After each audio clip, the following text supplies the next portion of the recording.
The outlook for UK growth and inflation will continue to be influenced by the response of households, companies, and financial markets to the prospects for the UK's departure from the European Union. In this regard, the MPC's projections continue to be conditioned on a smooth transition to an average of possible outcomes for the UK's post-Brexit trading arrangements. For some time, financial markets and households have had different responses to the UK's decision to leave the EU. Those responses have diverged. In its February projections, the MPC expected that this tension between consumer strength and relative financial market pessimism would be reduced over the course of this year.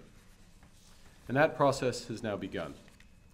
With wage growth moderating and inflation picking up, both household spending and GDP growth have slowed markedly.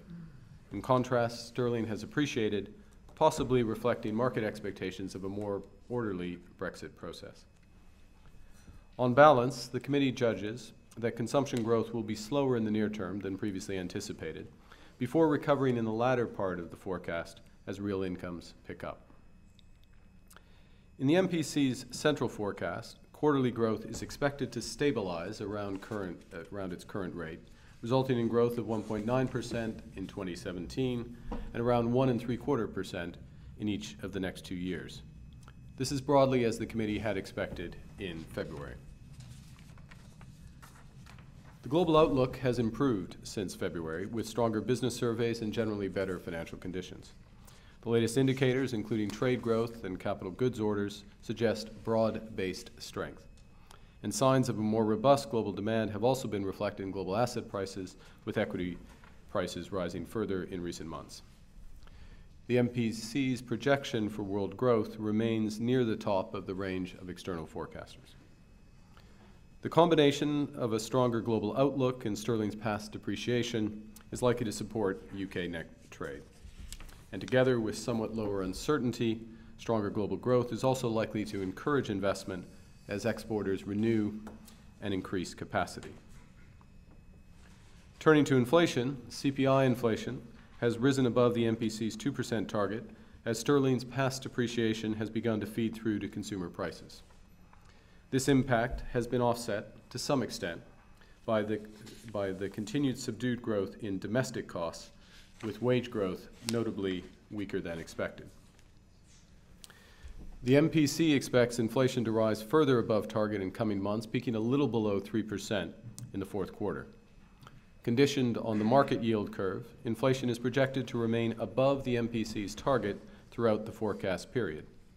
And I'd note that that market yield curve has steepened slightly, and sterling has rallied somewhat since our forecast was closed. The projected inflation overshoot entirely reflects the effects on import prices of the fall in sterling since late 2015, a depreciation caused by market expectations of a material adjustment to the UK's medium-term prospects as it leaves the European Union. The contribution to inflation of higher import prices is likely to fade gradually throughout the forecast period. The extent to which domestic cost pressures pick up will determine where CPI inflation settles towards the end of the forecast.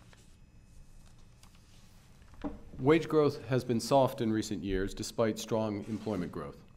Weakness in productivity growth and a continuing drag from slack have contributed to this softness, but they can't explain its full extent. Uncertainty of companies about the outlook may have also made them unwilling to raise wages at a faster pace until they have more clarity about future costs and market access.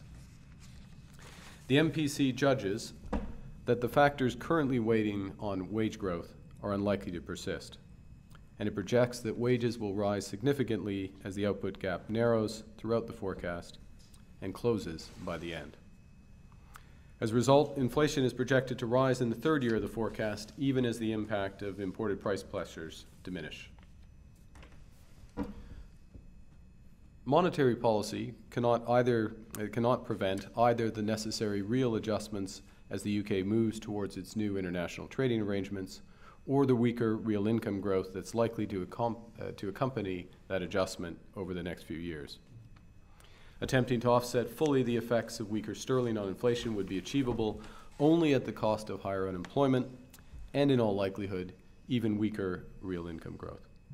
For this reason, the MPC's remit specifies that, in such exceptional circumstances, the Committee must balance any trade-off between the speed with which it intends to return inflation to target and the support that monetary policy provides to jobs and activity.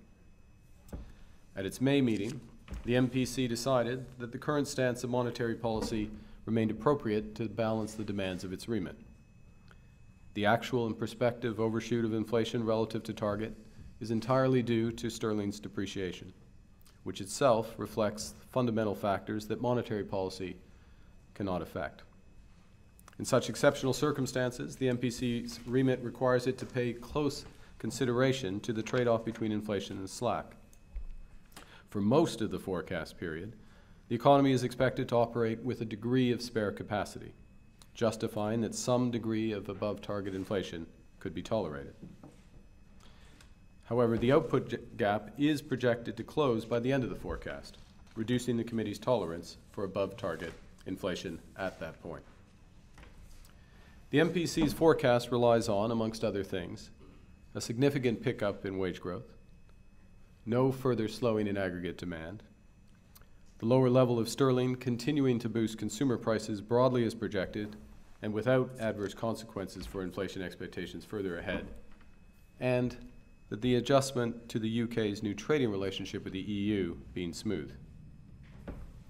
As these conditions make clear, while Brexit will play an important role, other factors will also influence the outlook for the economy and inflation.